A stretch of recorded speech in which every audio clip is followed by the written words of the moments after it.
socialism, all of the gains in automation, it goes to the owner class. All you have to do is have everyone be an owner, and now suddenly any gain in automation is a gain for everybody. If you grow just one thing, it may not grow as well as if it grows with another thing. A good example of that is called the Three Sisters method of farming. There is definitely multi-apartment buildings or multi-families that do passive design. $100 million that they gave to Joe Rogan that they would kind of be out if they breach contract. Is that a bigger number? Or is 2 billion a bigger number? I don't know, Zach. It's a tough one. I It's know. really hard. And maybe comparing numbers is not Jeremy's strong suit. Gotta go kill a Jenny. I still don't think you should kill her. I don't think it's a good idea. It's a ghost, dude. Hello and welcome back, everybody, to Bread Theory. I'm your host, Zach. Joining me tonight, back at it again, just before the new year, is the indomitable Dan Platt of the Albany Greens. How you doing tonight? Oh, you're muted. Yeah, I muted myself. There you go. I guess I'm doing all right. A little gymmed, a lot of ennui. The century is a quarter over. How do we feel about that? Oh yeah, what a century it's been so far. I mean, looking back, framing it that way, at least socialism is no longer as dirty of a word as it used to be, nor communism. So we, at the other hand, seem to be, Socialism means free buses and okay. Joking about we do have some work to do defining the term correctly, but at least it's out there in the public again, can be spoken about above a hushed tone. Yes. It doesn't turn people off. No. Well, certain sections. Oh yeah, I mean, the fascists, on the other hand, we got a long way to go. Well, that's the thing. It's as the crisis is developing. Yep. Both ends. If you're the right, you're getting more fascist, and if you're a progressive, maybe you're getting more socialist. Certainly, support and perhaps at least online left energy for single payer is growing. We just have to actually mobilize. Like say here in New York, if we mobilize to the same extent for New York Health as we did for against fracking, I think we might be in good shape to pressuring the government, including the governor, Hochul, to actually put forth, to actually get over the finish line with that. I mean, it'll cost some Dems their careers.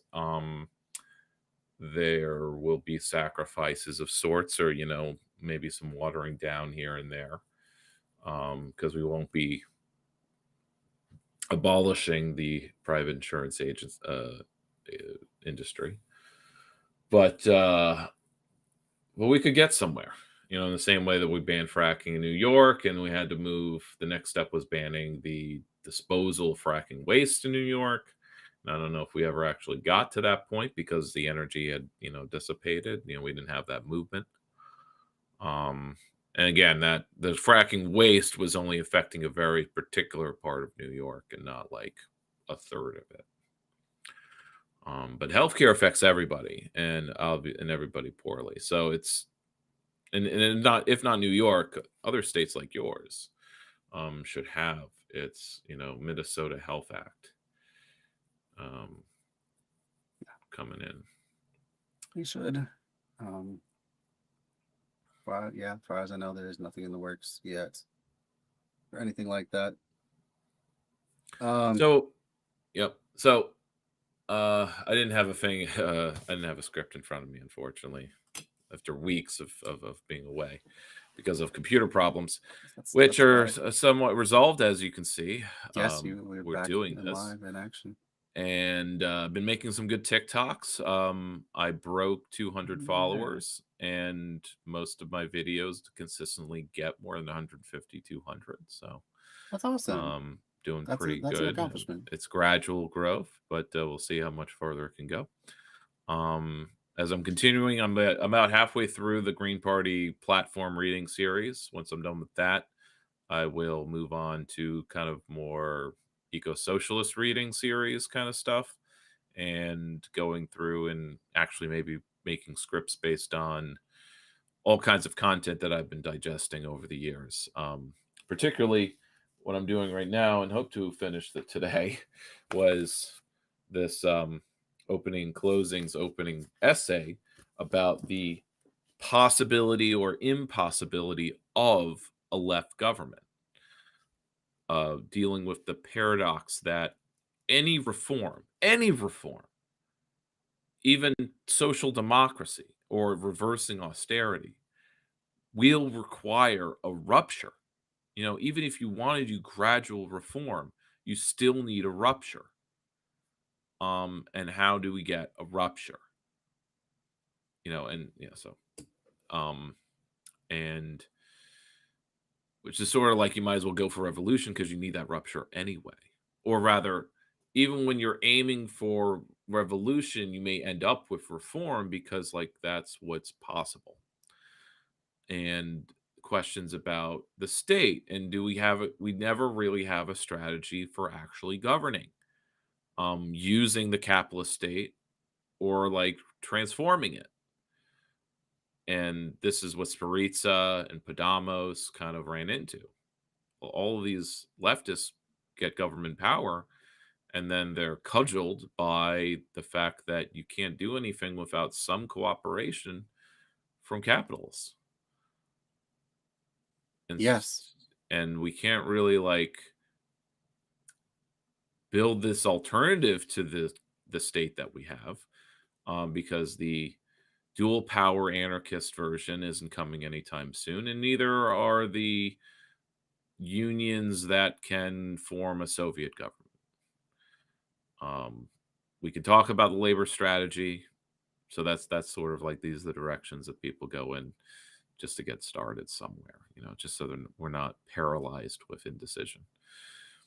But it's I kind of look out on leftist TikTok, and there's just these arguments about whether anarchists are ops or not. That's what I'm seeing in my feed of Right. the anarchist channels. The ML channels are ragging on anarchist channels for pointing out that once upon a time, the CIA wanted to create a controlled opposition, and this is what the anarchists are. This is what any anarchists are, because they're individualists. They feed into capitalist mode of production most of the time. And meanwhile, the anarchists that are on TikTok or whatever are just look, we're not ragging on MLs as much as they're ragging on us. What's going on here? Are they the plants dividing the left? So it's yeah, well, I've definitely noticed that too. Yeah. But what they're all doing is chasing followers, right? They're competing. They're competitors in a market. So none of them are really being leftists at all, because they're all being small proprietors competing with other small proprietors. And that's the saddest part, that all of this is really performative and unserious then.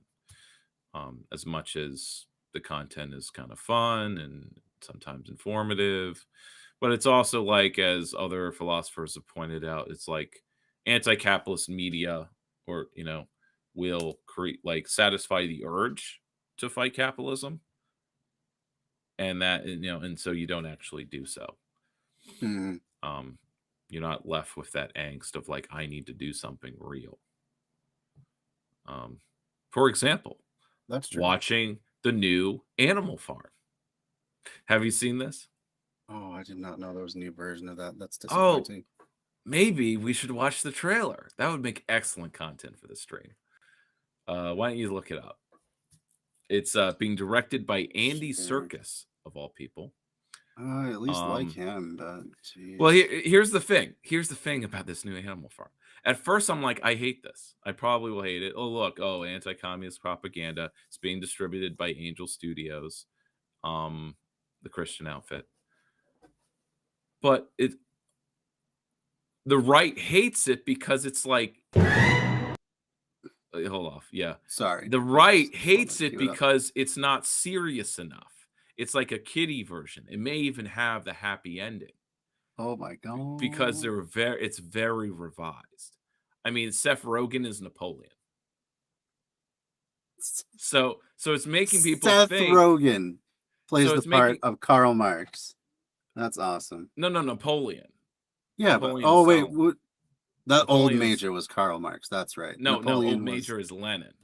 Oh yeah. I suppose he was. There's no Marx. There's no Marx in this. You're right. Old major is Marx and Lenin put together. He's Marxist Leninism. Sure.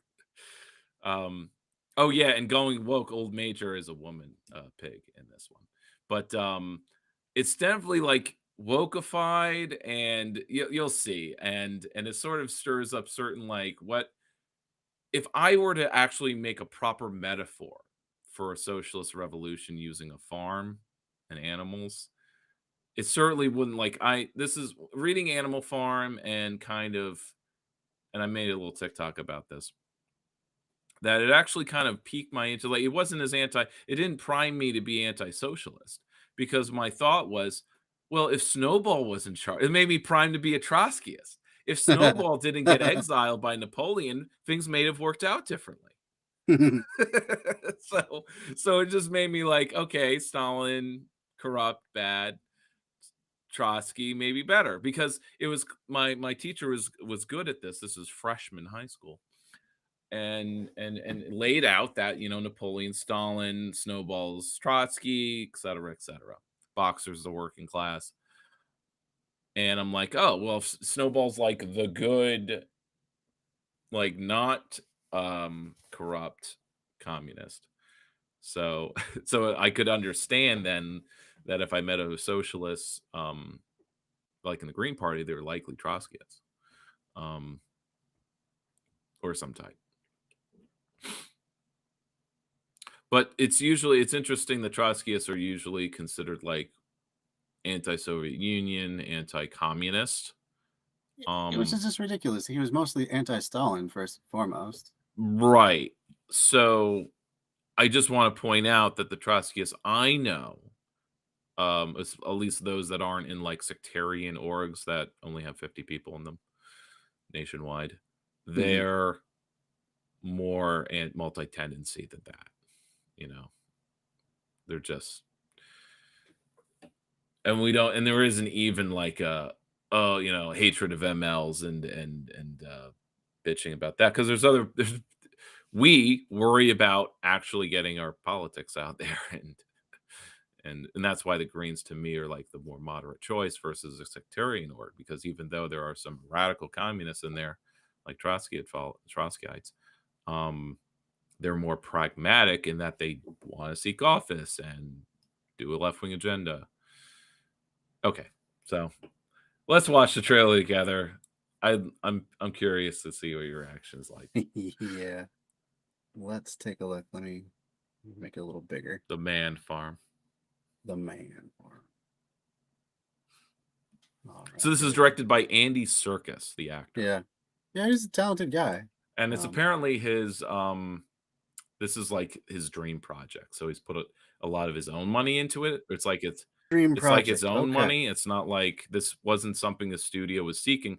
So there weren't no other distributors didn't want to take this on. So Angel Studios seem to be like the only ones that would take it, because they can spin it as being anti-communist and why they should promote it. But it may not actually have that messaging. We'll see. Let's see. Second, actually, let me adjust something here. There we go. All right, let's watch. Cock-a-doodle! Hi, check out. What's up? It's coming out on May Day. Are going on vacation. I do hope it's somewhere good. What does that say? Laughter House! That sounds awesome. I love to laugh. It's a slaughterhouse. Look at all this deliciousness. They want this. Do you want to be food, or do you want Freedom! Then let's fight for it!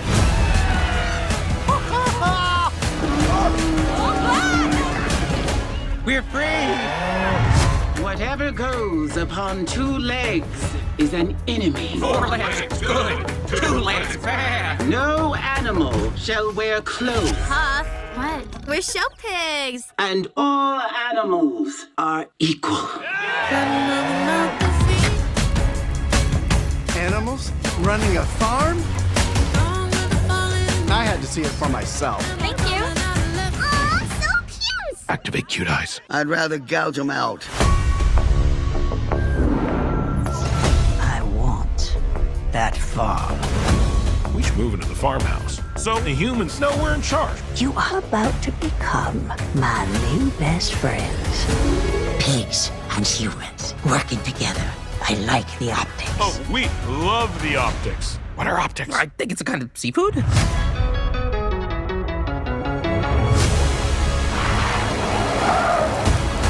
You're wearing clothes! Would you look at that? I am. Everything's different, but we're still friends. All animals are equal, but some are more equal than others.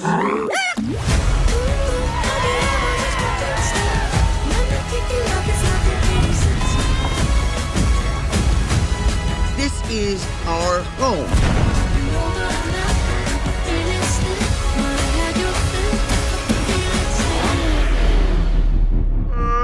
Squealer! I parked the car! Let's have no one do that again. Animal Farm, A Cautionary Tales.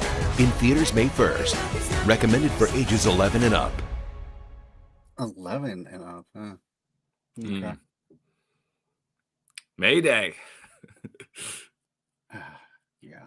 I'll see if I can get any of my Awesome. other socialist friends to do a Mayday of movie watching. So, what's your impression of that? I had to Yeah, watch it. they're definitely like giving it the Disney Pixar treatment. Mhm. So I'm guessing that even the messages that the original had are going to be way watered down and kind of lost in the name of fun and big optics and stuff like that. So I mean, adding an actual capitalist antagonist, a tech billionaire with Sure. factory farm. it's something. Okay, I don't know. I don't have high hopes for it. yeah, I Just know. from that, I would say. Well, true. I mean, but that's what I mean. I don't know. I just strike it as interesting because only right wing channels were making videos about this and how like, oh, they're missing the point. It's not dark enough. It's not going to scare anyone into hating communism. Yeah, I mean, almost from that trailer, you already start feeling for the animals that get left behind. I'm like, well, maybe they did have it right. So maybe socialism isn't that bad. We just can't let the pigs. weirdos and the dictators take over. So who Well, knows? are you aware that there was an animated Animal Farm adaptation where it has a happy ending and where the animals kick the pigs out? No, that I was not aware of. The version that I got shown in high school was the classic. Last scene, I remember it pretty well. They're peering through the window, and it's this old window, so it's kind of bubbled glass. And It's a you live go from action pig. Was Yeah. that a live action? I thought it was Yeah. animated, but It was anyway, it goes likely a from live action. pig to man and man to pig, and they're kind of morphing into one pink blob. You can't tell them apart. So Yeah, that's the live action one. That stays true to the text. There's Yeah. an animated one where the pigs are run out by the animals, so there's like a second revolution. Huh. And I can kind of imagine something like that happens in this version. now that And would be interesting. They sort of like they beat the capitalist tech millionaire with the southern accent, and the pigs. Either they get shown the other ways or whatever, and then they just reestablish their cooperative farm, because essentially what something pointed out, or something to notice is that they let humans buy the food from the farm. The humans come to the farm, right? Looking Yeah. like a set, like a terrible music animation anyway. So they're just like a worker cooperative. They're not real. It's not like a good metaphor for a country because it is in fact a business. So Sure treating indeed. it like the metaphor for a country was like it was never the right metaphor for me, and that was something I was even kind of inking out in high school reading Animal Farm. Um, because it's Yeah. like, well, aren't there other farms around them? How are they run? Like, Right. aren't they putting competitive pressure on them since they still have enslaved animals? And I'm like, okay, the pigs have to work the animals hard because they're competing, but that's not the reason their pigs are given. They're just like, we gotta work hard, so you, boxer, can retire, right? And the Cliff Notes version is like the pigs are lying to the horse. They're getting all the work they can out of them, and then they're gonna ship them to the glue factory, and they're just lying about retirement. Which, but it's like, but workers in the Soviet Union did have retirement, right? It's like not like they were killed or exhausted, and this whole like, well, the if Stalinism ran people so ragged and had to have because they had to be ready to fight the Nazis. There was a that's the defense of Stalinism, by the way. But Of course. Yeah. and it's the more like I hear it put that way, it's like, well, that's actually not a bad It's argument. not that bad. Like they definitely It's a were beset necessary by evil. enemies. Sure. Yeah, yeah, They were beset right. by enemies from the inception. Like the US immediately turned on them after World War Yeah. One and invaded. So yeah. And Okay. it made Animal Farm to me less of a masterpiece, and this is high school versus college. In college, I'm learning more about their actual history Mhm. of it and the facts that in Animal Farm it's set up like, okay, there's an attack by the farmer and his friends right away, and then the animals rebuke the second attack. And since then, Napoleon uses the fear of that the farmer will come back as a cudgel Yeah. for his police state. And again, it's framed like it's a big lie, like the farmer's never coming back. There's no threats to the farm, and he's just ramping up this police state for no reason except his own control Mhm. and his own ego or whatever. And I'm like, but that's not the real history. So it's not really a good metaphor. It's just made up. Right. Or a Just cautionary one of the tale. one of the flaws with Orwell's Yeah. worldview. Yeah. Or a cautionary tale about despotism, sure. But it's in a bubble. It's like and the real world doesn't work like that. So it's good as a high school reading, but not as a Sure. college one. No. But a lot of people kind of like treat it like tentpole fiction. But I think it's for people who didn't do any literature in college. Like they were engineering people. Sure. So they didn't read any more beyond that. Okay. Pick something from like the last 6. The last Whatever 6 here. Okay. your so let's see. priority. So two Rebels don't get a yeah. vote. Strange Love, Commission. This is Versus those 2 are from the same creator. Upstairs Lounge. I'm not familiar. Well, okay, so the Upstairs Lounge is a title that he came to. His main content currently is breaking down Andor scene by scene. Okay. And he's referring to in the first dialogue of Andor, you have the guard to the brothel. Have you seen Andor? I believe I am caught up. Yes. Okay. So in the first scene of Andor, he's entering the brothel. The guard says, gives him a line of control. No guns, no weapons, no credit, meaning like we're not going to extend credit to you. You have to come in with the money you have. And he says, the upstairs lounge is closed. And this is really reading into it. I think certain media, it's almost like media speculation to read more into than what the dialogue's suggesting. Because my interpretation was it's a slow night and the upstairs lounge is not worth having open because there's not enough people to even fill the downstairs lounge. Sure. But this guy suggests that the upstairs lounge is like it's closed why? Is there something there's something unseen Something happening. going on there. And so he's referring to like even so he's talking about subtext. He's using it to refer to subtext. So it's like I'm going to talk about all the subtext in every scene of Andor. And that's where the one that I picked has to do with basically revolutionary organizing. So I think it's a good place to start. But he really does go scene by scene, and it's pretty entertaining. It adds another layer to an already exhaustive discussions about Andor.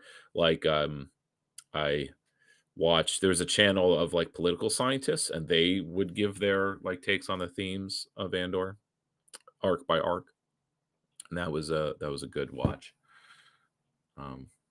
So anyway, the Strangelove one is the same creator, but it's a commission. Oh, did I lose you? Let's see if it comes back. And I notice we don't have anyone watching. We'll see. But again, regular viewers require regular. Holy crap. Okay. We're back. I have no idea what happened. It lost connection all of a sudden. Well, I left so take your pick. The Stardew Valley Communist. That's a fun one. Okay. But we can pick a section of it. Sure. I don't know how much of bad Apanada ranting about other leftists I can take, but then don't pick that. Perhaps one, give that a try. Whatever. It's you gotta be in the mood. But yeah, let's look at why Rebels don't get a vote. That channel sounds intriguing. Let's give it a watch. Yeah. This scene, the volatile rendezvous with the Imperial contact Lieutenant Gorn, functions as a brutal stress test for the entire Aldani operation. Stripping away any sense of romantic idealism, the encounter reveals the naked, high-risk reality of early rebellion. While the surface tension is rooted in conflicts of authority and trust, the true theme of the scene is operational scarcity, the desperate lack of material resources, time, and redundancy that exacerbates every minor interpersonal and logistical challenge into something huge. The most immediate manifestation of this theme is the scarcity of materials and planning. Gorn's bitter complaint, "We don't even have enough comms as it is," and the revelation that the team must scavenge his belt and gloves to complete Cassian's uniform, underscore the mission's financial and logistical fragility. This is not a well-funded state-level operation, it's a desperate guerrilla action where every item is precious. Pause. The loss of a single comms unit is a life-threatening compromise of the backup. So this hits hard because in Occupy and ever since, most meetings are about scraping together whatever meager resources we have to do something not even that impactful, but whatever impact we can have. And in some cases, it's mutual aid. Can we get together enough care packages? Can we get some ugly produce to make a community meal? Do some food not bombs work. In my Socialist Party meetings, like I kind of brought up, like, why don't we spend some money on this, or why don't we do this? And they're like, no, that would cost money, and we're not going to spend money if we don't have to. But it's like, well, if we don't spend money, we won't do anything. And so, and in Occupy, again, operational scarcity was everywhere. Even though, well, in fact, actually, I guess the counter is that the reason why the Occupy encampments were so effective and big and made an impact is because there was this flood of donations and there was no scarcity for 2 months. There was a month or two, there was no scarcity. And activists had all the resources they could possibly want, short of, millions of dollars in a trust fund. But even so, the $1 million would be split a million ways. And eventually, like, we would only be spending $100 at a time, literally just helping the homeless or something like that, which was half of what the encampments were doing. And not, like, say, building socialism or anarchism in our case. And an indecision of how would we spend it on building anarchism, But it's like, when do we buy property? Well, we shouldn't be. We should just be squatting property. Okay, well, how do we fund people to squat properties then? Stop people from being evicted or this or that. Right. You need some legal coverage. That too. And then that includes paying or having a lawyer on call. Obviously, lawyers have the duty for their license to do pro bono work, but they can only be stretched so far. Indeed. And they do need to make a living and so on. Yeah. And that's a kind of a question a lot just isn't brought up. All right. Yeah. So I wanted to bring that in. This is a problem for real life activists every day, Absolutely. even when it isn't robbing banks, Absolutely. but that it would include actually doing something illegal. Yeah. In fact, my local chapter of the PSL they have this project going where they're trying to get a community space, some brick and mortar space.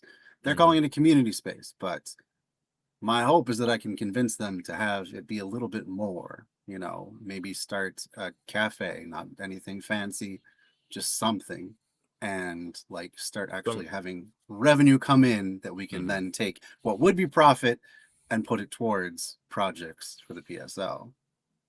So, or to just even have some kind of revenue generated. Some revenue. Even just selling merch in the space, or radical books or something. Yeah, something. You'll cover the water bill, Right. or Yeah. something, at least. Because right now their utilities. goal, the way they have it set up right now, is their plan is to have $1,000 a month in donations from members to cover rent or whatever it is, which seems pretty low, but also, like, now you're depending on interest in the political project of the PSL, which is going to wax and wane with the various, as it always does, election cycles. They've had a good year this year because of anti-ICE movements. Right. The PSL is very much movement dependent. That is their political strategy, and I'm not sure why they haven't changed it the last 20 years, because it's all I've known them to be is following movements, and movements wax and wane. Yeah. So they've never been able to consistently organize anything or themselves. So there needs to be that consistent inflow of cash to really keep people going, to have the professional volunteers, even just to man the space to sell the merch or whatever. So yeah. I see what you're saying for sure. Or to make it like a permanent free store, where you can have a donation bucket. That's how, like, a free store like self-sustained itself, but it's I was told that its rent was just $500 and its utilities were negligible. So they just needed enough people putting down like $10 in their bucket as they came and got, and they had people staffing it so that they were open every day of the week, at least a few hours or so. Most thrift stores are only open 6 hours a week because they're basically manned by like 2 old ladies. Right. And the rest of course, there's the labor of sorting and setting up stuff. But if it's a permanent free store, then the setup time, it's just, you just need sorters, And that's something people do. I'll do in my spare time. It's a reliable activity. Absolutely. All right, well, let's get back into. Let's do this, brother. Plan, forcing the team to run closer to the absolute edge. This material scarcity immediately transforms any potential problem, such as Cassian's sudden arrival, into a crisis because the team lacks the logistical padding to absorb the shock of the unexpected. The pressure cooker environment forces the conflict over leadership and scarcity of authority. Gorn, risking his life within the Imperial structure, demands consultation. Fel's sharp retort, "It's not a vote," is the definitive answer. Fel rejects consensus out of necessity. When resources are critically scarce, efficiency and compartmentalization become priorities. As Taramin points out, they're even losing daylight. There simply isn't time for a discussion. Fel's absolute authority, rooted in Lutheran Rail's centralized unseen command structure, is the only way to ensure the mission does not collapse under the weight of internal dissent and mounting external pressure. Her lack of time forces a hardline discipline that brooks no argument. The scarcity ultimately culminates in the scarcity of trust and the transactional nature of human assets. Cassian, initially viewed as a liability, is coldly redefined by Vel as a logistical necessity. We need another hand, and you know it. Clem is our backup. This statement frames Cassian not as a comrade or recruit, but as fungible resource, a body necessary to execute a demanding operation. The transactional view of life is directly linked to the scarcity of commitment. When the pool of dedicated high-risk rebels is small, anyone capable of holding a gun or following an order must be deployed, overriding legitimate concerns about vetting and loyalty. Pause. Even Vel's position as the leader is a... That seems to be the most scarce resource of all. Committed activists willing to take orders. Outside of a wage slavery type of situation. It seems to be the only way a politically active leftist will take orders is within a nonprofit or some org that pays. But that requires them to have grant money and grant writers and following a lot of rules and so on, and being sort of captured by in the nonprofit complex. But yeah, it's like what in any anarchist or even ML section, it's like who gives orders, who takes them, how much is up for a vote when there's scarce resources. No leftist group or cell has a surplus of any kind. We're not well funded, and the revolution will not be funded. Yeah. So there's a number of paradoxes to work through, contradictions, I suppose. And what kind of dialectic is happening to resolve these contradictions? Our lifetime is sort of spent working at this, and I'm yet to find the due paying membership org seems to be the answer. It's how kind of DSA New York City and other DSA chapters, they compartmentalize their functions, those with different tendencies. No one's really taking orders in a DSA, at least in my DSA chapter. It's you have chairs who are coordinating, but again, it keeps things kind of small. There's a lack of people willing to follow a chair's lead, or if they will, it's conditional. It's based on trust. You have to build rapport first, a relationship. It's hard to just plug in and say like, oh, this person's been here longer than me, I guess I'll defer to them until they say something I don't like or they offend me, and then we have a problem and there's no HR department to and there's no command structure to kind of force compliance like you would be if you were in a bureaucracy like I am in civil service. If I have a conflict with one of my coworkers, we escalate up the management chain.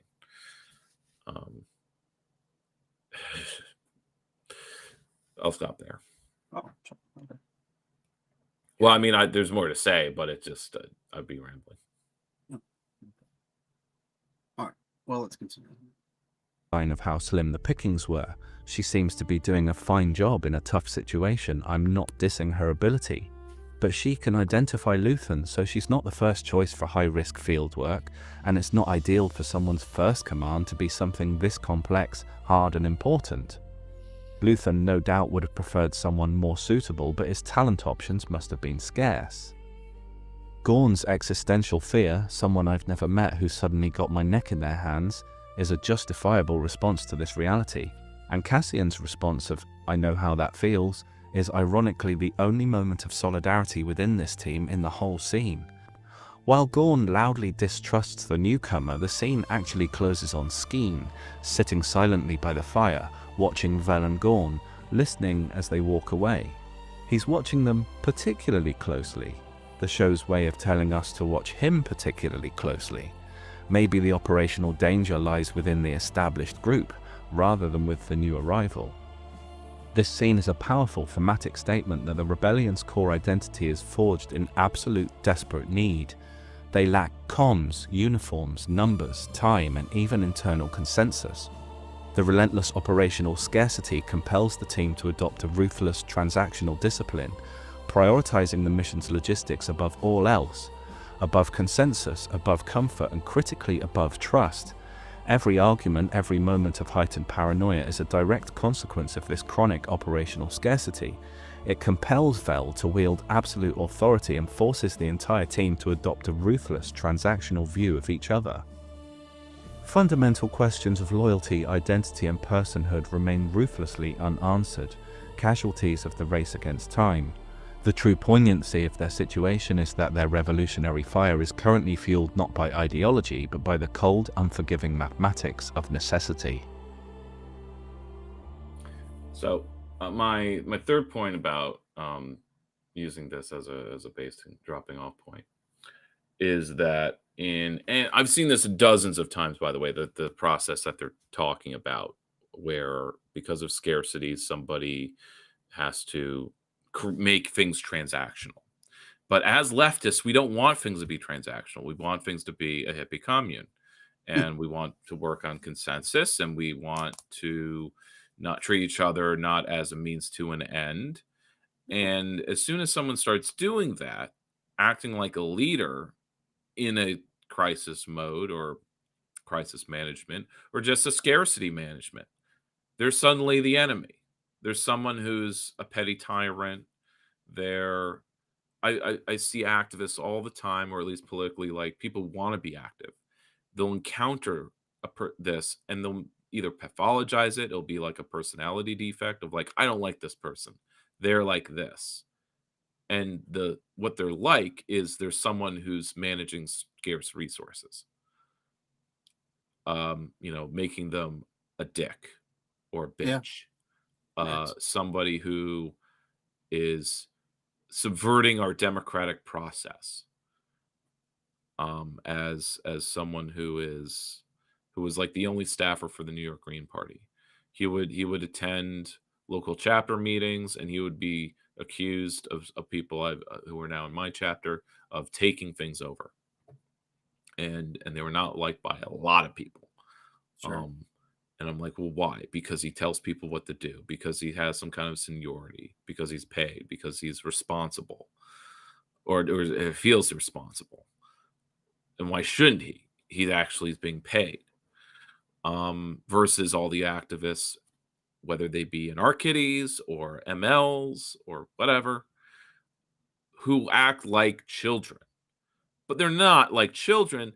They're just or immature. It's like they have these values they want to enforce, these principles they want to actually live. Yeah.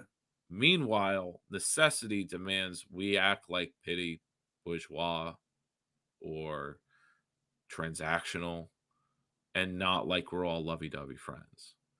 And or they want things to be social, and we need to be able to be a community. And I'm like, if we're going to be a political org, actually, this isn't a social club. I want other things in my life to be a social club, but it's always, and maybe I need to push back on this, but I feel like I would be truly alone, because any leftist, because of a broken left, we are so atomized. We want community. We'll get it any way we can. But my conclusion after 15 years of this and going around circles almost is like, if we keep devolving into social clubs and focusing too much on building community as if that's the means to doing politics. And I've certainly read essays that communicate and argue that is necessary. Like, we have to be able to trust each other and have a community before we can have a politics that isn't just DNC light.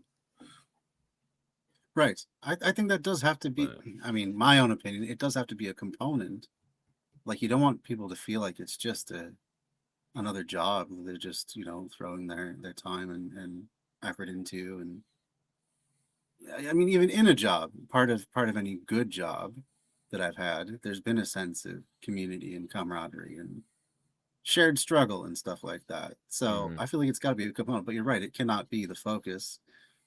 The focus has to be advancing the political goals. I just wonder, like, does better communication help this issue? Like informing people as they get in, like what they're getting into, like Like, talking we're more going to about. canvas. We're going to teach you to Yeah, canvas. If you yeah, don't yeah, canvas, then don't show up again to our yeah. potluck. Like we But need people who but can do that's what this. happens. That. People don't show up to the potluck. Yeah, They don't show up to canvas. So it's just like, well, what then?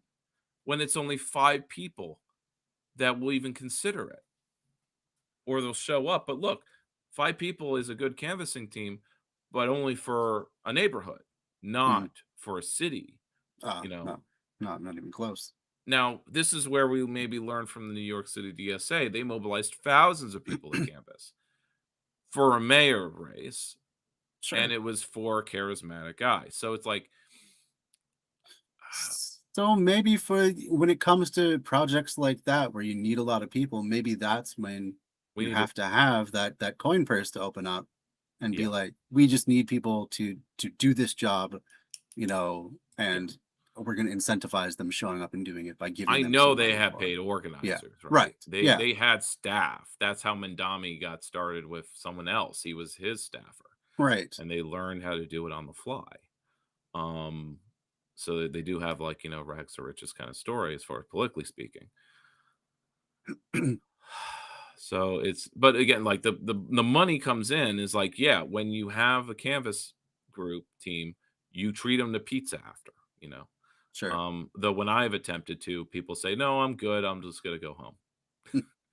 So I try to socialize and make sure, like, it needs to be a different situation before it's like I throw a party and they come. Sure.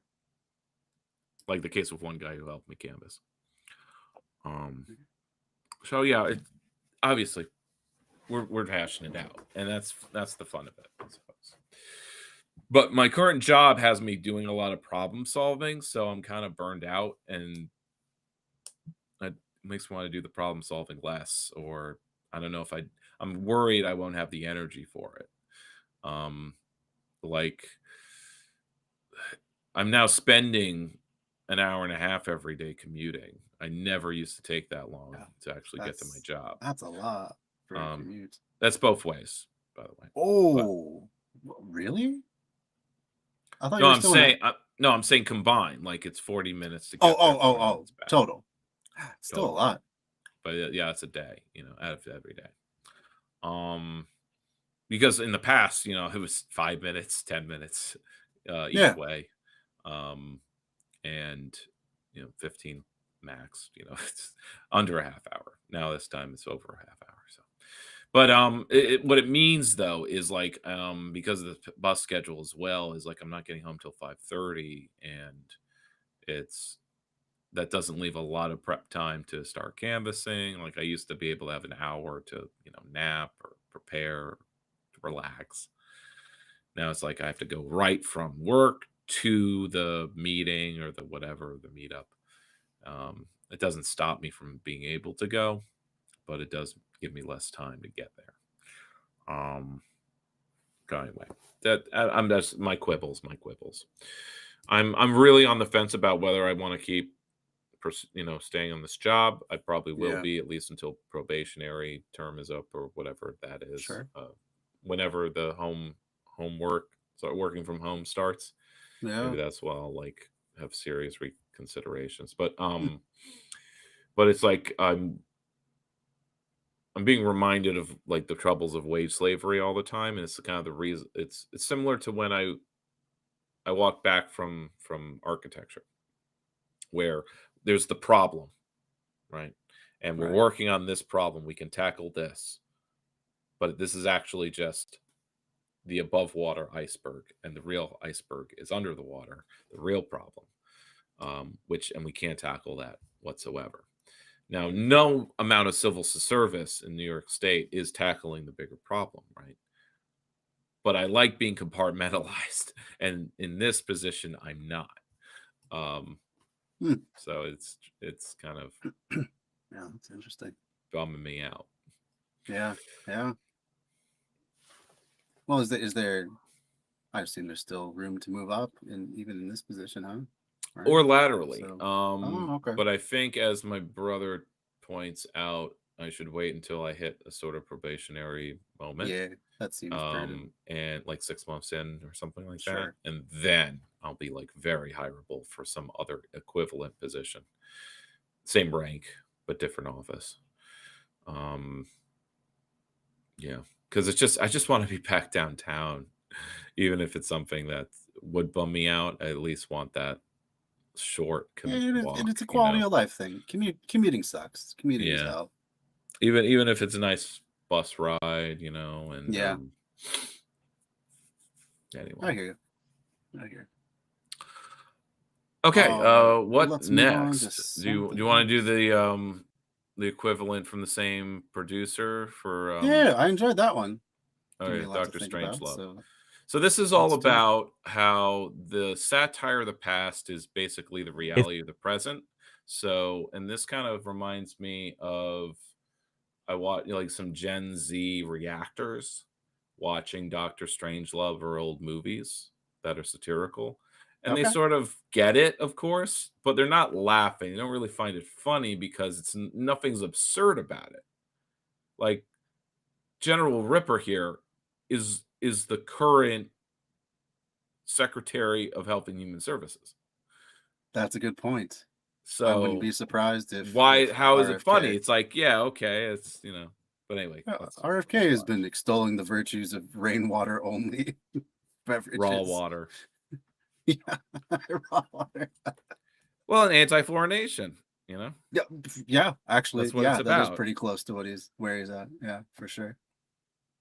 Let's let all the kids' teeth rot. If you were to watch the Dr. Strangelove scenes between General Jack D. Ripper and Group Captain Mandrake with the sound off, you would be forgiven for thinking you were witnessing a moment of supreme military gravity.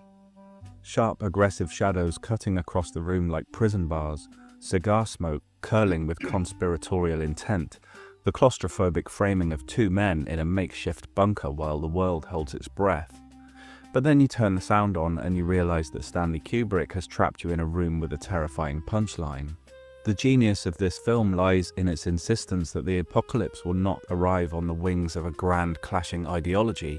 It will not be capitalism versus communism or good versus evil. The end of the world, the script argues, will be triggered by a single man's insecurity about his own plumbing.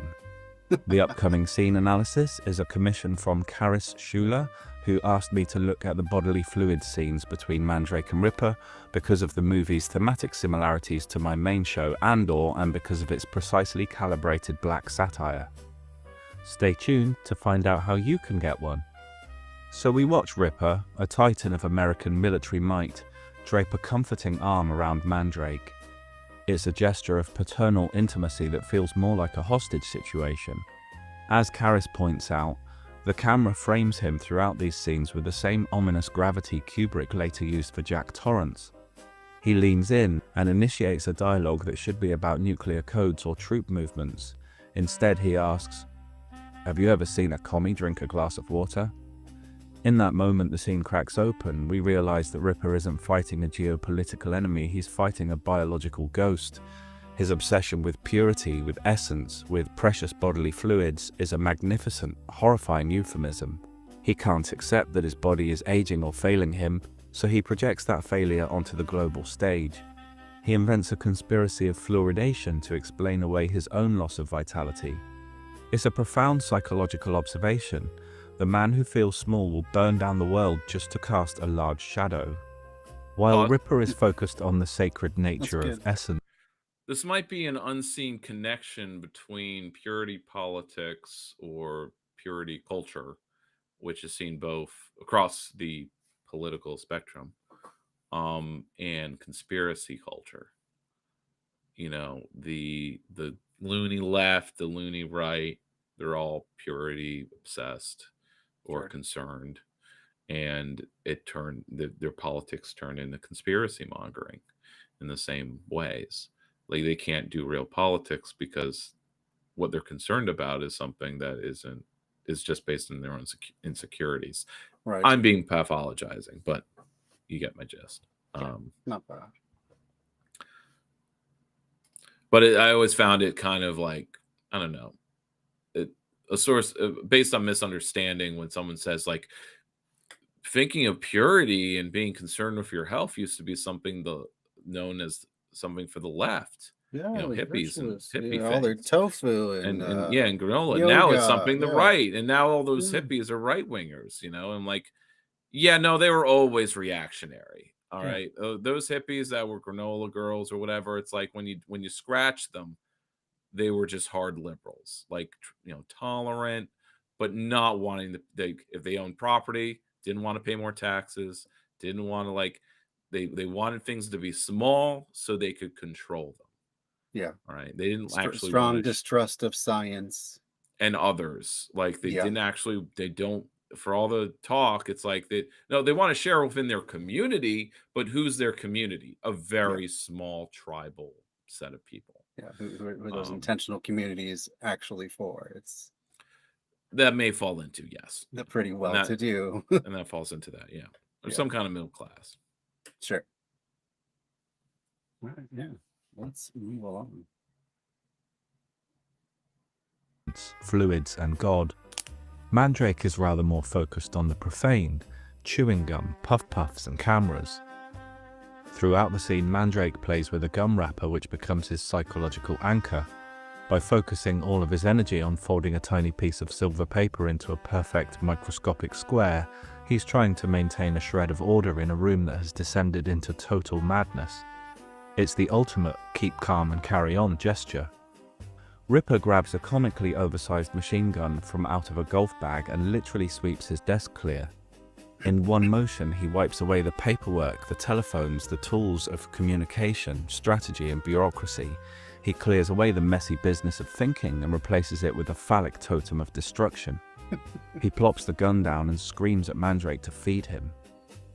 It's a demand that fuses the military with the sexual, a desperate plea for potency from a man who has none left. He has replaced his biological function with a mechanical one. He can no longer create And the life, so Sakaras he will is bad. master death. Yeah. But why? Why does a general decide that tap water is a communist plot? The movie gives us the answer, and it's one of the darkest jokes in cinema history. Ripper confesses his origin story. Mandrake, desperate for a timeline, asks when his theory began. Ripper answers 1946. The date is crucial. The war was over, peace had arrived, and for a man like Ripper, peace is a terrifying vacuum. Without an external enemy to fight, he was forced to confront his own internal biology. He confesses that he discovered the plot during the physical act of love.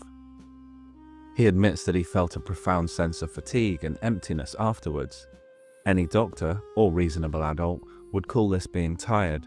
It's the natural biological come down after sex, but Ripper's ego is so fragile, so terrified of vulnerability that he couldn't accept it.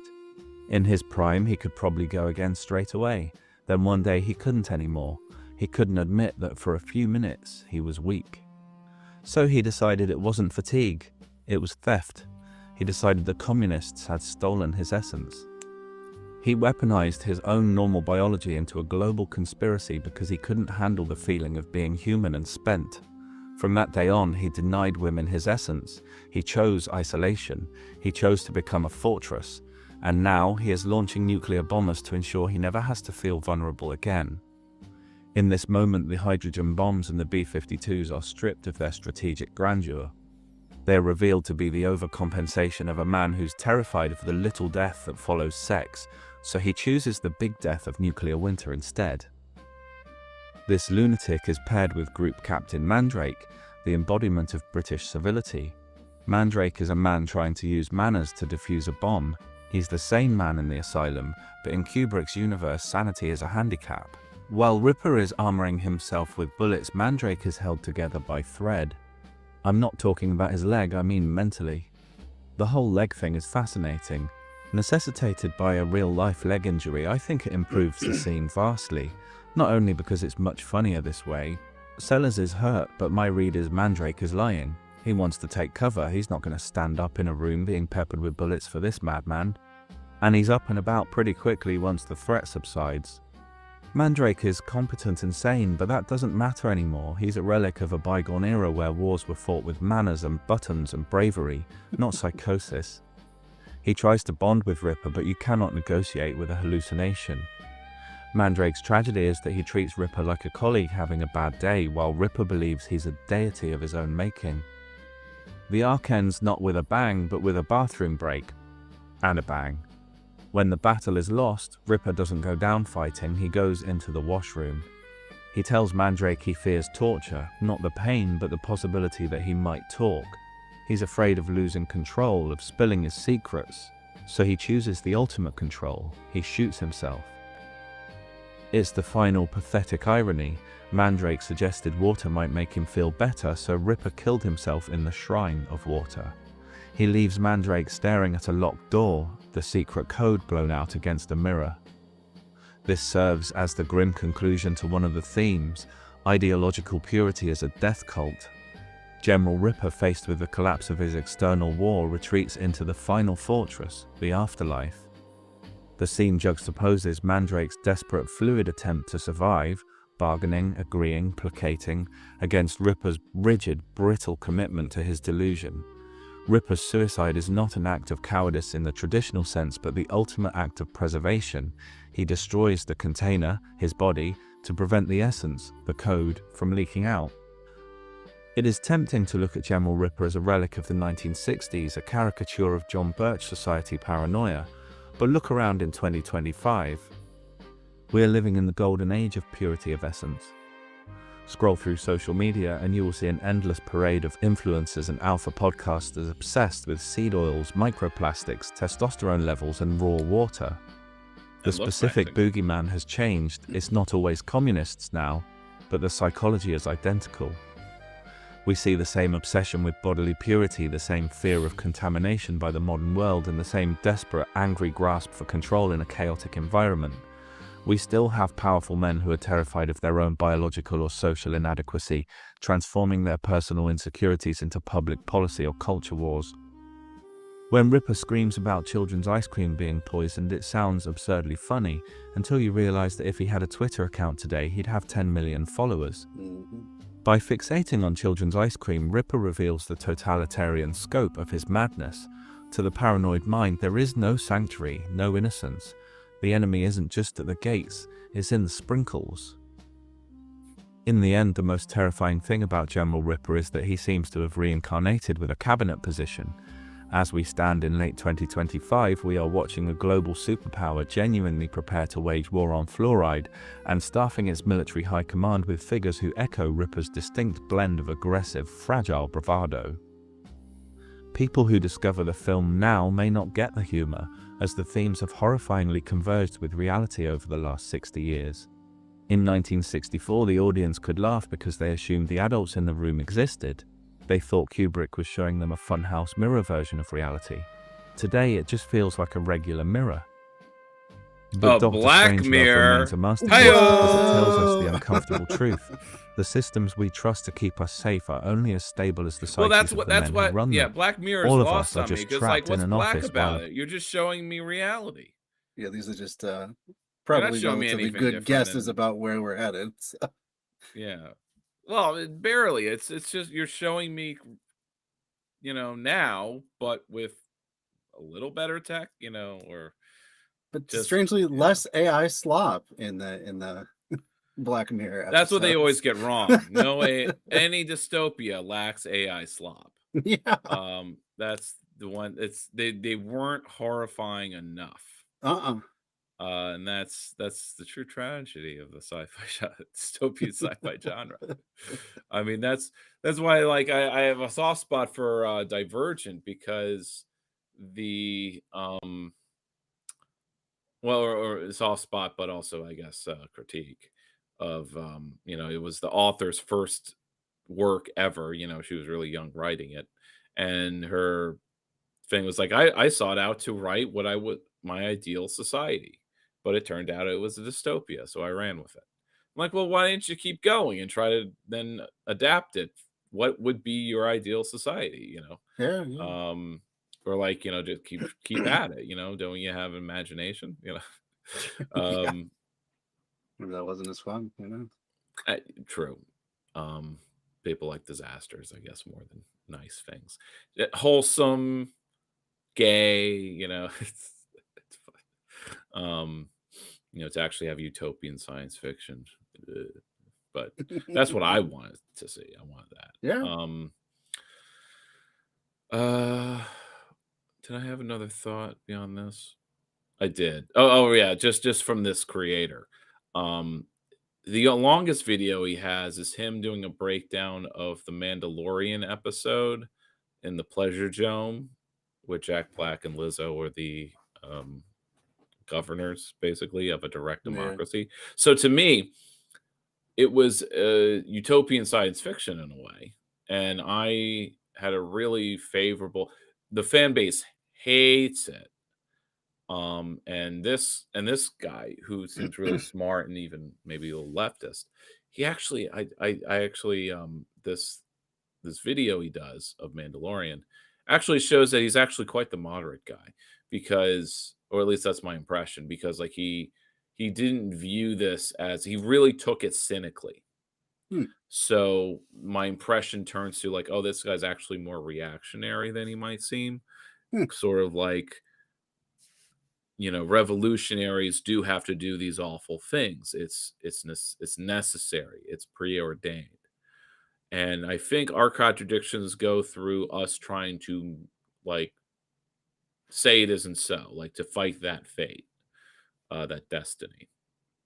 And what I liked about that episode was that it, at face value, it was. I mean, yeah, there are contradictions, of course. Yeah, it's silly, Jack Black and Lizzo being the elected presidents of a direct democracy, but Lizzo's character is called the Duchess, but she's also talking to someone who's also a royal family member of Mandalore, the Bo-Katan, whose sister was a duchess. So it's like, so it's not like, and cynically, he's like, Jack Black's character, he's a former Imperial facilities manager. What kind of facilities? He doesn't say. It's not asked. It's paper over. And his name is Bombardier, a man who drops bombs. He didn't change his name. Why didn't he? Oh, because it doesn't matter. It's just a rebranding. But I'm like, but my reaction is like, well, he didn't have to rebrand because he's actually better. Like the rehabilitation was effective. Like, I was seeing it optimistically. Living the rebrand, I was seeing it all as optimistically. Maybe because I had foresight in that, because his conclusion about this video, and by the way, he does hate it too, because he keeps mentioning how the baby is knighted. Grogu gets knighted by the Duchess into the Order of Outer Rim Regencies. And he reads this as being made up and not being completely fictional. But I'm like, maybe I'm just more of a Star Wars nerd than you, but to me, it's completely plausible that's real. Sure. Naboo had an elected queen. Things are not clear cut as far as. Was it? I guess I never picked up on that. Elected queen. Amidala was an elected queen. She was replaced when she was promoted to elected senator. We don't see these elections take place, but again, our sci-fi never shows a democracy functioning. Yeah, you can't imagine democracy. It's never shown to us outside of voting with a secret ballot, maybe, but that's as far as it'll go. It's inferred that it's a direct democracy. This guy assumes it's like a fraud. It's a sham. It's all like soft. He keeps complaining how soft it is. And it's a contradiction that they need to rely on the armed Mandalorians to solve this problem. So he kind of makes it like these soft societies who want to be democratic and just use droid labor. It's like they're destined to be quashed because the New Republic's decentralization, going into Star Wars lore, creates the vacuum for the First Order to rise. I'm like, well, yeah, that's a basic observation, but another observation I notice is that all of these New Republic worlds that are post-imperial, who have maybe half, people who are rehabilitated, maybe they're people who pine for the Empire, but you also have tons of people who don't. In this case, at Plagueis 12, Pleasure 12, they seem to like their direct democracy. They even say so, and then that's why the security director accepts his exile to basically the moon, which is probably a spa. It's why he's not really. He's like, I'm complaining, but I'm not going to kill anyone over it. I don't want to kill anyone over this. Or he doesn't argue, and I took it optimistically because I could see, well, in episode 9, sure, it's not fleshed out, but the First Order, like the trilogy, the new trilogy, is the First Order thinking they can redominate the galaxy just through military means. They have no other lever of power, just the war machine they've reconstructed and all of the child soldiers they kidnapped. They couldn't even ideologically recruit anybody, even though there's media resistance, the show, where it's like, there's no order. You're beset by pirates. We can restore order. People want order. But they're always convincing themselves in all of this. They're telling themselves people crave order.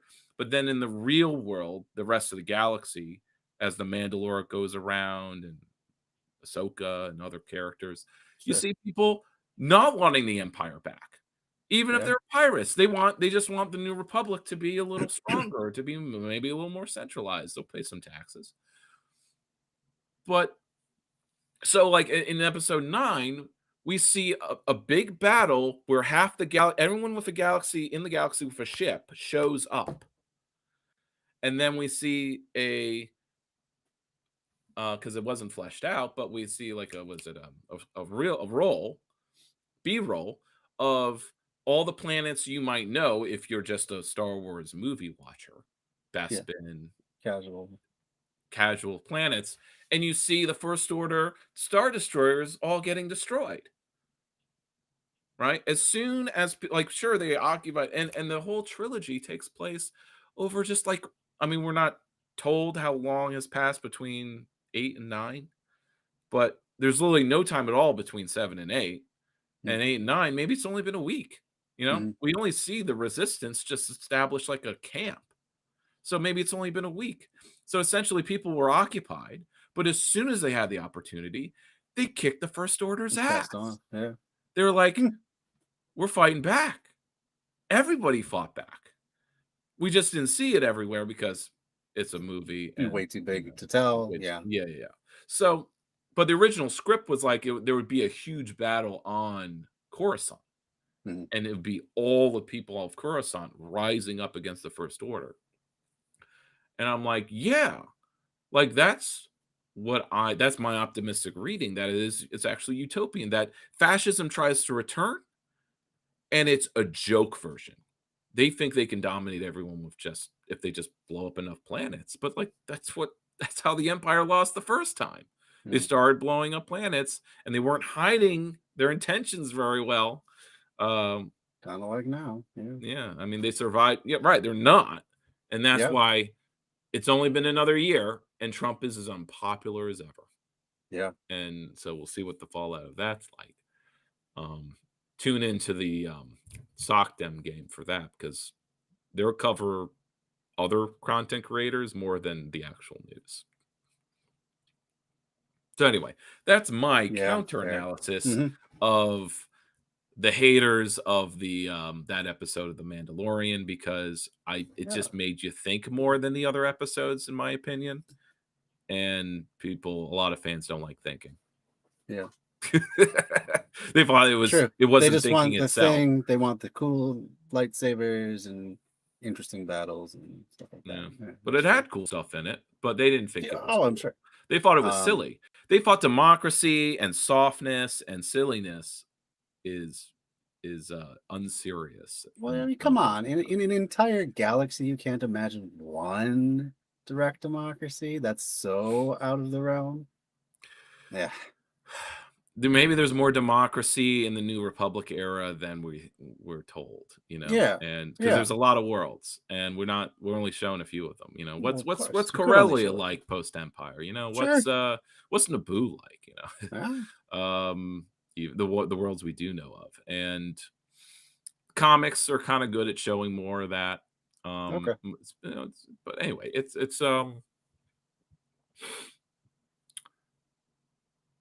It depends, like, yeah, the mid rim, the core worlds, Sure. I think it like we're kind of told by certain media like Mandalorian that it's just as corrupt as the old Republic was.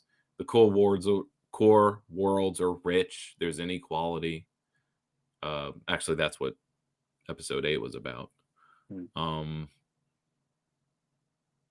Yeah, but that doesn't mean fascism is like ready to come back, and everyone will accept it. That's kind of what's so Yeah, that's cool. I have a lot of the Star Wars universe to catch up on. I decided to just go back and watch in chronological order. So I'm working my way through what are they didn't call if you it have the Disney sequel. Plus, you have all of it. So Yeah. But I'm trying to remember. Acolyte's like supposed to Okay. be, I think, 100 years before the original series events take place. Right. And it's interesting. I think I mean, that one's aimed, I think, for younger people. You think so? So they don't. What? You think Yeah, so? I think so. Because they don't go quite into it as much, but they are trying to show. They're trying to muddy the reputation of the Jedi. See that maybe them not following their own path and precepts has led to the rise of the dark side after 1,000 years of it just being banished from the galaxy. There's finally a Darth. I forgot what his Plagueis. name is. It's Darth Darth Plagueis. Plagueis. Okay, so Well, finally Plagueis is a scrangly guy at the end who's in the cave that you only see a flash of. Oh, okay. So you have what's the actor's name? But you have the man, with the helmet, and he's like the apprentice of Plagueis, and Plagueis is also Sidious's master. Sidious, spoiler, kills Plagueis in his sleep. Like a total bitch. But Sheev is a fucking bitch, right? So who never fights anyone directly. Which is why he gets tossed into a reactor core. Anyway, you know what I mean. Cool. Stuff to look at. But anyway, one of the reactor channels who I was really loving because they were going through all of Clone Wars. Most other reacting channels don't do that. But they got a little overwhelmed by it because it did take them so long, and they are a business. So they're like, there were filler episodes we didn't care for. We do, in fact, want to only watch things we enjoy. So they're only doing a best of episodes of Bad Batch. But there's such a divide in their fan base, I guess, because the ones that want them to cover everything were trolling the audience members who didn't want them to cover Bad Batch at all, or fine with it, fine with a best of. So they're sort of throwing their hands up and like, well, maybe we just won't do any of this anymore. I don't know. So I definitely won't pay any subscription if that's the word they're going, and they're not even going to do Rebels or all the other stuff. So it's, but it's also been a year of gone and off with them. So I don't watch them religiously. I would basically kind of buy a month and then watch the last 3 months of content and then turn that off. That's what I've been doing the last year. Sure. It's been working all right. Saves on the pocketbook. Yeah. I'm inching closer to buying my house. So we'll see what my budgeting is like then. And what kind of savings, but I also, have my higher income, so maybe it'll work out. It'll even out. I just want enough savings that I can even think about maybe putting in some kind of green energy IRA. Are you thinking solar panels or more like heat? What do you call them? Heating coils that heat your water. Or just invest, buy stocks in a company that makes heat pumps, something like that. Something that I know that regardless of how like the transition happens, like this needs investment.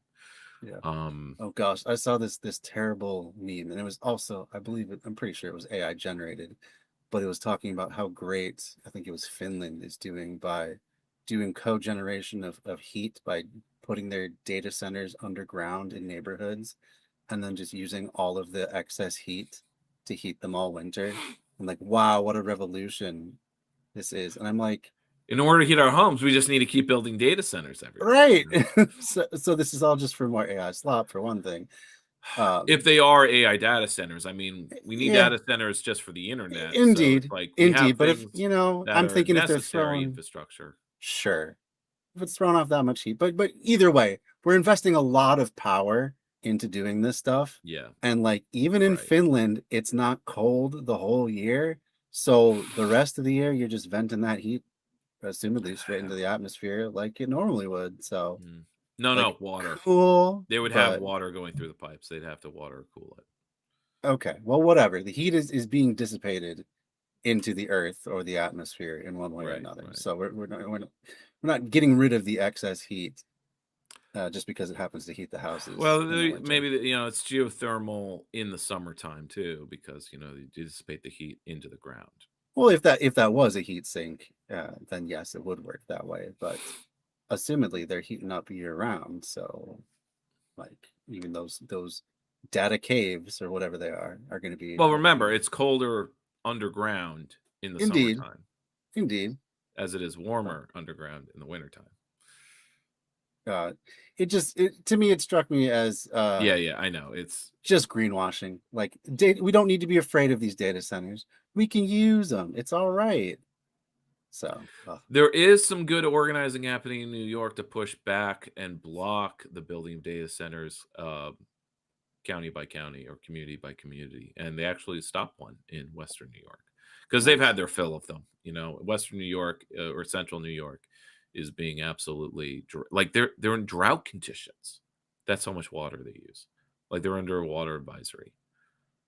I mean, we did have like a light winter last year, but we haven't had full drought conditions yet. Yeah. But Central New York apparently did. Really? I mean, they're getting all the lake effect snow now, but Sure. that needs to melt later. Yeah, I guess I'm not super familiar with the No, stats quo around climate of Syracuse, apparently a ton of New York. Bitcoin mining or cryptocurrency centers have been built there. Yeah. That's why the governor is pushing, and it's in the works, the building of a new nuclear power plant in Oswego, which is on the lake, but it's in Central New York. In what, 20, 30 years that baby will be up and running? Is that the plan? 10 maybe. Really? I've read the energy plan, and it's an all of the above strategy. Yeah. It's a weird tug of war that of course is like, okay, so here's the story. Sure. Trump was blocking the building of any potential offshore wind in New York, which we desperately need. If we're going to have any sustainability, we need offshore wind. Sorry, seagulls. Sorry. If I know there are impacts to offshore wind there's too. better ways to do it. So But that's not even really Trump's blocking it. So he was holding that hostage. So Hochul responded by relenting, because for years this one gas pipeline going under the Hudson was held up. I mean, which is good. It was frack gas that we didn't really need because it's going out for export. And she lifted the blocking of it, so it's approved and it'll go forward. In return for Trump, dropping his block of the offshore wind. Do you think Trump did that? No. No, he didn't. So Hochul's is not exactly idiot. matters where. Yeah. This is one of those like Hochul's an idiot. Yeah, like what do you think you're gonna get by being loyal to that dude? But it's the bad joke is that her competition in the Democratic primary this year for governor will be Anthony Delgado. He's rebranded. What do we call it when we're like Bernie washing? He's rebranded himself. His whole career, he's been a blue dog Dem. His first job is in the finance sector, and he's been a Dem congressman in a purplish district. Sure. He is from the ghetto in Schenectady, so he has this, he's like Richie Torres, but he's rebranded himself as being pro New York Health Act and pro progressive policy and pro tax the rich, and he's a darling of the working families party now. He's rebranded himself based on the Mandami. Like, it was after the Mandami win. It was like a switch. Month later, after Mandami wins the primary, he rebrands himself as like a Mandami for governor. Oh, jeez. And I can't believe anyone's falling for it. But it's also, they don't have to fall for it. It's just a matter of, well, we're going to vote for the Democrat who's saying the things we like. Yep. Because it's what else are you gonna do? What else are we gonna fucking do? There's no other DSA Democrat who's going to run for governor. They know they can't. It's not worth their time. But it's like, well, then it's not worth our time to care about who's governor. Then we shouldn't put any money, any time. We just have let's just keep having Hochul's governor. I mean, we can see how duplicitous she is with bending for votes, right? All these progressive moves she's made the last year or so to basically take the wind out of the sails. But that's what's caused Delgado to like basically be run as a Bernie-crat, not even like a progressive like Cynthia Nixon or the other challengers, the Como. Hey, Dancer. Yeah, Happy New Year to you as well. We're wrapping up with my end of the year rants about Anthony Delgado. So he's going to be a rising star. You'll probably see the SocDem game talking about him and completely glossing over or not even mentioning his actual career, where he has been a blue dog Democrat in every single way, not voted for anything progressive, not had any impact whatsoever. But again, his election was also a matter of like, well, he was a Democrat winning in a congressional district that was usually a Republican. So it's like, it's better to have a Democrat in that seat. Like, well, he votes conservative, so what the hell? But that's the conversations I would have with other people around me. And it's time to just be done with this scam. We just need to have Socialist Party or several put our energy into that and just stop with this lesser of two evils. Lesser of two evils has gotten us fascism. It has been the slow appeasement road to fascism, and they're still continuing to appease even while he tightens his grip. So there has to be just a different way to go forward. We can't do this corporate shit anymore. So I will continue to make TikToks, basically promoting the Greens, but also talking about third party / socialist politics, how to what was your do the socialist what was your TikTok party again? I put it as my title now. It's Albany Eco Socialist. Albany Eco Socialist. Is it not coming up? I just forgot what it was. So it's Albany Eco Socialist. So I'm kind of telegraphing where I am, but whatever. Come at me, bro. I mean, you talk about Albany enough that I think anyone who was following along would. As a local political organizer, this is what's different about me from other creators. It's like I'm in a place. I'm actually doing organizing. And so if I'm going to talk about the politics I'm doing, I have to talk about Albany. If I don't, then I'm just another face in the void, floating around with no sense of place or ideology even sometimes. But there's ideology, of course. But I know what you mean, materiality. Though. Like it was pretty telling how quickly most of left tube, bread tube, whatever you want to call it, just collapsed during the Biden administration and hasn't really regenerated itself. And it's, I think, largely because a lot of them were just not connected to any sort of movement or any sort of actual on the ground organizing. So as soon as their audience dwindles, that's it for them. They just pack it up and do something different. Or keep in mind, most of their content is media related, so not politics related. For sure. Those that are politics related, is what I would call Gen 2 BreadTube, which you know, are actual like leftists. Yeah. One Dime, Udopnik, you know, the deprogram guys. Second Thought, yeah. Second Thought, you know, stuff like that. Chapo, even the Chapo boys, you know. The Chapo boys have kind of moved in a post-politics direction, as many millennial lefties have after Bernie, where they're like, well, we did it the way we're supposed to and the way we concluded, so we're not going to try anything else. Because all other openings have closed, you know. And we can't really see forward, so we're just keep trucking with our media careers. But so I have more respect for anyone who kind of stays with political things. But like, if your politics is just covering what right-wing media is doing, Aaron Brown kind of has this motto of his that I'm come to using a lot, which is, he's like, if it has, it's our generational version of if it bleeds, it leads. Yeah. It's like, if it has views, it's news. It's news. And I'm like, that is so true. He's the only guy who says it, like, put it that way. Yeah. But like, yeah, like when the Sockden game, Kyle Kalinske, National, Rational, whatever, like half their content is talking about right-winger content creators. I know, it Kirk so and the much. right-wing civil war. I'm like, that's not material. That's not politics. No. Like, it can be important background for sure. It's important to know what your enemies are doing, but at the same time, it can't be your main gig.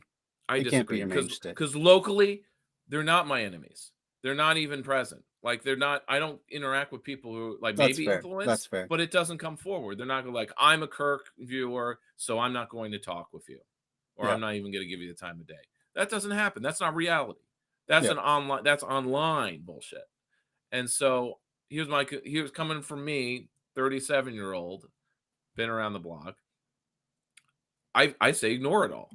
I mean, it's fun. I mean, don't ignore it as entertainment, but it should be kept at a limit, in the same way that I just don't watch movies. Should not be the main thing. Or Star Wars. I watch other things. Especially at this time. Like, come on. I know it's easy to generate the clicks off of all the sensational stuff the right is doing now, but we need to be having an answer to that. We need to be really pushing back in concrete ways, not just saying, look how ridiculous Ben Shapiro's being about his feud with Candace Owens or whatever. Yeah, like that doesn't help us at all. I unsubscribed this just a few days ago. I unsubscribed from Thought Slime because I want. They were going in that direction. I want to go on it. I want to go on a diet from channels that I subscribed to maybe 5-6 years ago, and quite frankly, their content hasn't evolved at all. They're still making videos about media, right-wing media. Sure. And that is useful up to a point, but if you're still doing that after 5-6 years, then you're not growing. Yeah. And no wonder your viewer count can only go down, because you're not changing with the times. Absolutely. And I'm sure they're afraid that if they change anything, it will go worse for them.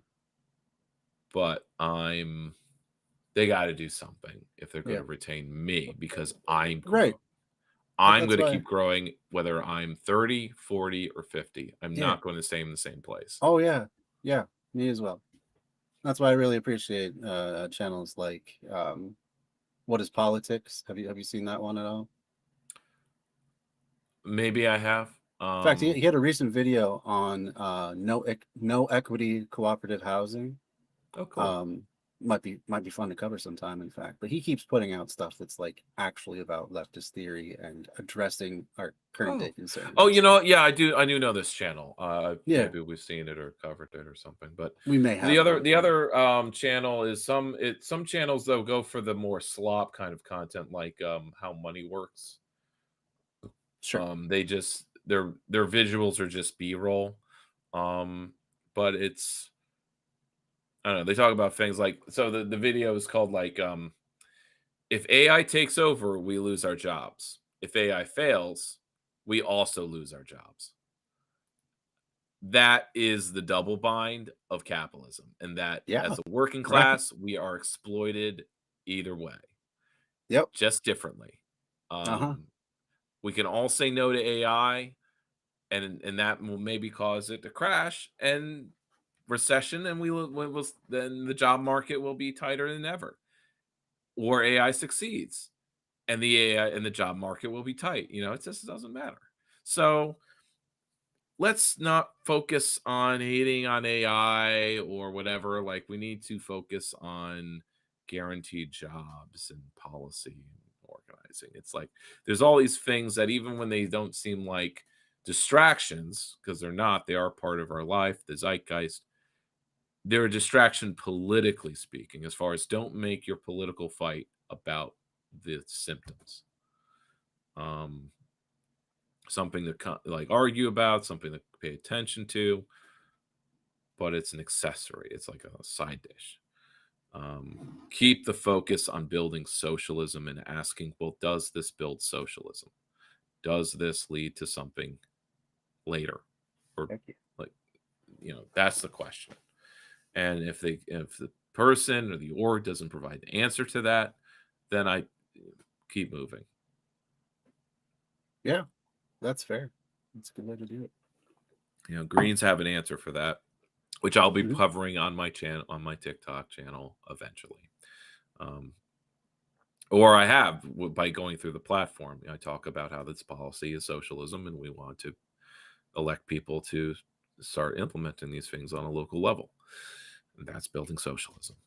It's just 3 steps. It's not super complicated. It's not full revolution, but it's building our capacity to govern. So anyway, and it's softening the ground for an actual revolution. So yeah, right, yeah, building that up. Just as the Bolsheviks did. For sure. Those commie parties. Okay. All right. Great to finally get in one more time in 2025. Yeah. Happy New Year. Happy New Year to you Kwanzaa as well. Do you like all the different stickers I've been putting on my I've been putting more stickers on the file cabinet. Pick out. I see the Extinction Rebellion. No, I've been putting them over my dad's surfer bumper stickers and stuff, so it's a little muddled. Colonizing or decolonizing, yeah. I got the PSL one on the bottom. I can barely make it out. I do see it now. Yeah. Gotcha. Very cool. Okay. All right. See you in the new year then. See you in the new year. All right. Have a good one. All right. That was Dan Platts of the Albany Green Party. Before I get going, because it is my time to go as well, I just wanted to put in one more plug. For if you happen to live in the Twin Cities area in Minnesota, coming up. Oh, hold on 1 second, gotta close some stuff before I open that up. But coming up this weekend, so January 3rd in the new year, the Party for Socialism and Liberation, the PSL. Wait, why is it? It's not sharing that now. Okay. We're going to stop screen sharing. We're going to try that one again because it didn't work. Try one more time. Share that. Okay. Now you can see it. So coming up this very Saturday, January 3rd, at Sisyphus Brewing in Minneapolis.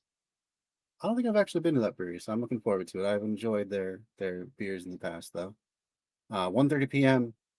We're doing chapters 1 through 5 of the book Socialist Reconstruction: A Better Future for the United States. This is basically, you might call it a manifesto. This is their vision for what their version of a socialist America might look like.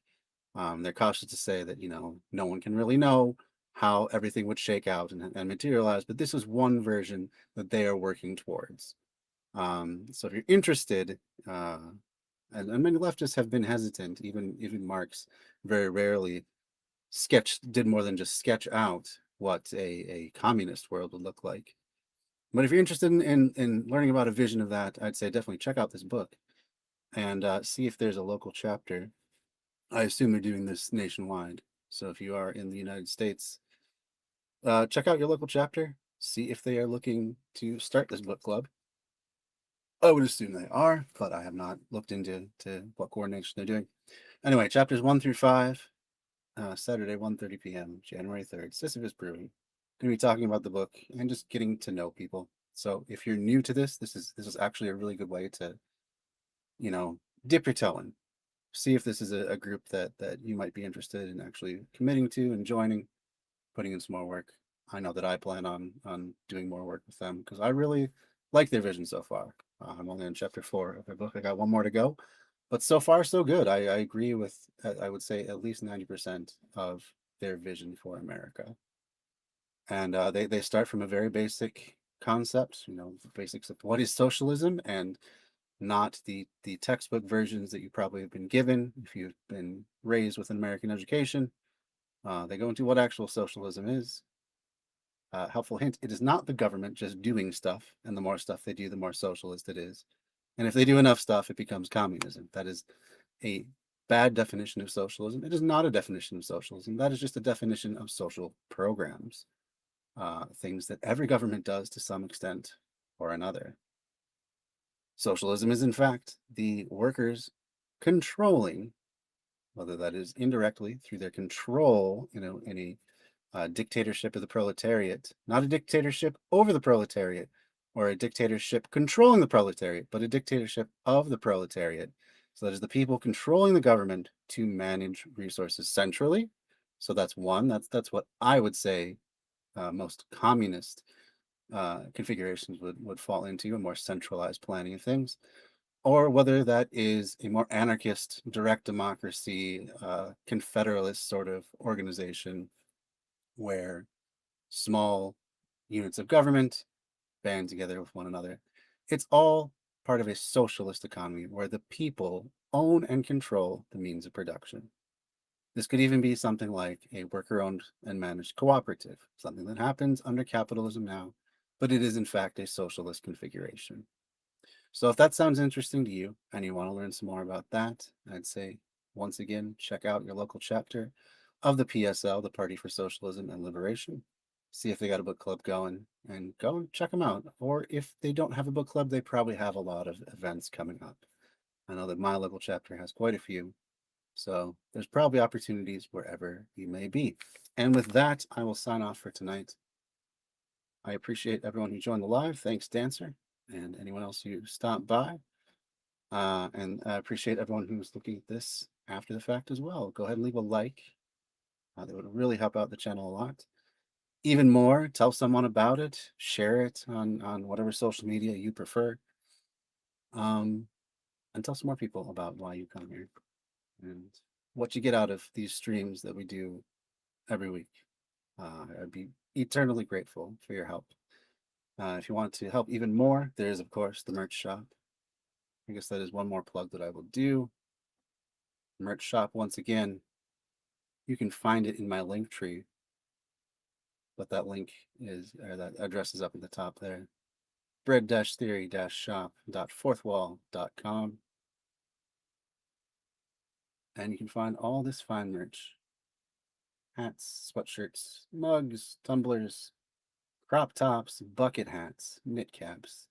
You even have the tote bag. And on the back side of the tote bag is that QR code, so you can help even more people find the channel and start thinking more about leftism and socialism and projects like that.